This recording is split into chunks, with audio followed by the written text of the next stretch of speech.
This is the part everyone remembers.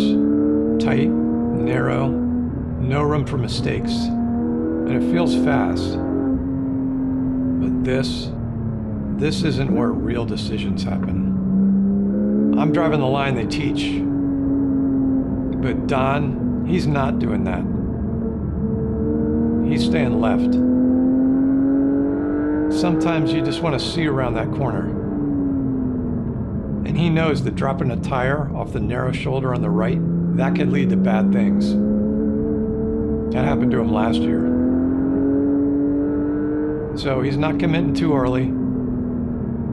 Instead of chasing the perfect line and getting close to that edge, he's opening up the corner so he can see around it. So why am I not doing that? Well, there's a few reasons. He's got the radio so he can let me know if there's issues ahead. I know that there won't be anybody passing me. I'm in comms with the cars behind. And I know it's coming. I've driven this road a bunch of times. But like I said, last time through, Don dropped the wheel off the right shoulder, and he almost lost it. Oh man, it happened again.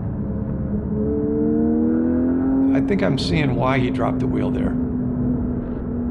So if you look at the edge there, if you look back at that, the edge looked just like the pavement. Same color, same height. It almost fooled me, actually.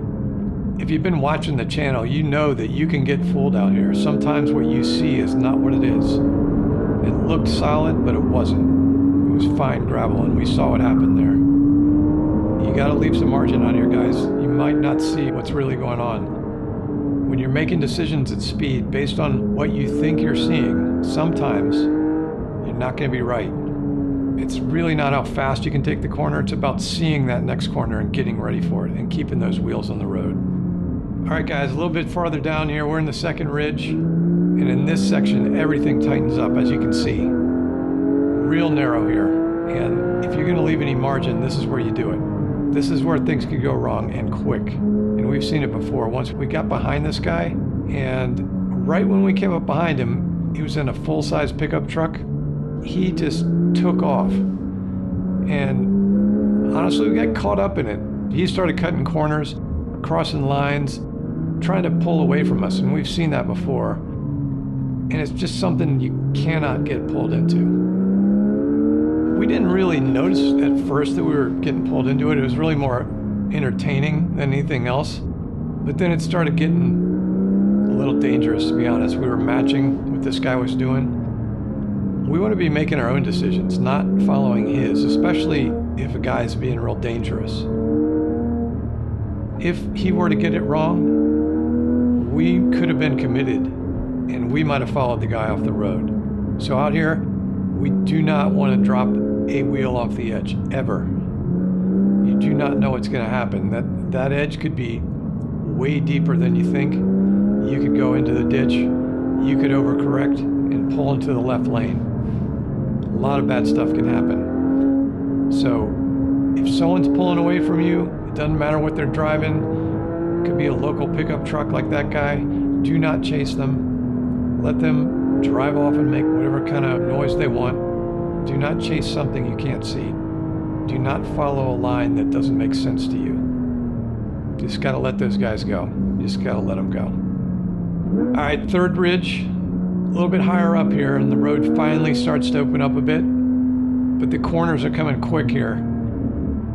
Yeah, we're starting to be able to link these together, and here's where something really starts to stand out. And ahead of me, Don's Cayman, that's the base car, the 2.7 liter. So nothing crazy, it's less than 300 horsepower, just less. But out here, that's exactly what you need. I really challenge you, when you're on a road like this, do you need anything more than 300 horsepower? I do not think you do. What that's gonna do for you, maybe you can climb hills a little faster, but it's really just gonna make the car, if you wanna push it, go into that territory that's just too fast for a public road. It just is. With these cars, really you can't get all the way through third gear, and if you are in some territory maybe you shouldn't be. Good tires, good suspension, and a balanced chassis. That's what really matters out here, not your power. where to place the car, that's what matters. Do we really need more power out here? I can barely keep up with him. I've got a lot more power than he does. Almost 400 horsepower in this GTS 4. He's got just less than 300. We are keeping pace with each other. Same tires on his car as I've got on mine. So when you hear somebody, and you've probably heard this before, say, hey, 300's all you need. Well, this is the reason. Now, if you're on a track, that's a different story. If you want to drag race, that's a different story. If you're doing only hill climbs, that's a different story. But if you are just driving on the street, you want to have fun with your car, I would argue you do not need anything much more than 300. So there are places where you might, but this isn't one of them. So you're going to spend a lot of time managing that power instead of maximizing the car. There just aren't that many places where you can really put that kind of power down. As always, when we finish a drive, we give the road a score. The stretch south of Welsh crosses 3 ridges in just over 20 miles. The second and third include great twisty sections, 7 of 10. The initial ridge south of Welsh has an excellent flow with 2 lanes, 7 of 10. While the stretch is fairly long at over 20 miles, the towns and cross streets in between break up the flow, 6 of 10. Traffic is light and there are 2 lanes in the initial ridge section. There are no passing areas for the second and third ridge, 4 of 5. The pavement is often narrow with small cracks and bumps, and can be covered with a slick dust in places, especially after it rains, 3 of 5. With a driving score of 27 points, the road is 19th on our list, just ahead of Georgia 180. Located near Coalwood, West Virginia, the home of the Rocket Boys made famous by the movie October Sky, you should try the roads in this part of West Virginia, 3 of 5. With 30 points overall, the road falls just inside the top 20 on our list of the best back roads. I saw your live flash before your eyes. So Rick dropped right wheels off on the outside of curve and kicked up rocks, gravel, all sorts of stuff. It was something else. No, I did that too, actually.